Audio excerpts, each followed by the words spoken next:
Same దేశంలో ఉన్నటువంటి పరిస్థితి తెలంగాణ రాష్ట్రంలో ఉంది. ఇక్కడ తెలంగాణ రాష్ట్రంలో బీసీలకు నిరుద్యోగులకు అనేకమైనటువంటి అన్యాయాలు జరుగుతూ ఉంటే TV9 ఛానల్ ఎవరిది? రామేశ్వరరావుది. రామేశ్వరరావు వయా మోడీ, మళ్ళా ఇదే మోడీ కథ. ఎన్టీవీ ఛానల్ ఉంది. ఎన్టీవీ ఛానల్ ఎవరిది? ఇదే నరేంద్ర చౌదరిది. మోడీకి కప్పం కట్టేటోళ్ళు. ఇది ఈటీవీ ఎవరిది? కమ్మవారిది. కమ్మవారు అధికారంలో ఉన్నారు. కమ్మవారు వాళ్ళతో పొత్తులోనే ఉన్నాడు మోడీతోటి. ఆ తర్వాత ఏబిఎన్ ఆంధ్రజ్యోతి, ఇదైతే కుద్దు ఓపెన్ నంగా బరి వాతల్ని చంద్రబాబు ద్వారా.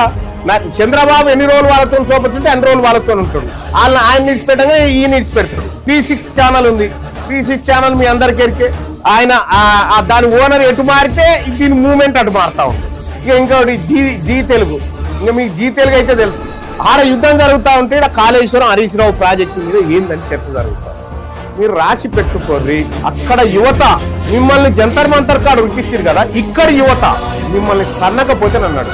ఎందుకంటే ప్రజా ఆకాంక్షలకు భిన్నంగా ప్రజల విద్యార్థుల వీళ్ళ సమస్యలు పట్టించుకోకుండా మీరు మీ సొంత ఎజెండాలతోటి ఇక్కడ ప్రభుత్వం ఇచ్చే రాయితీలతో ప్రజల పన్నులతో అడ్వర్టైజ్మెంట్ తీసుకుంటామంటే మిమ్మల్ని దన్నే రోజులు తప్పకుండా వస్తాయి.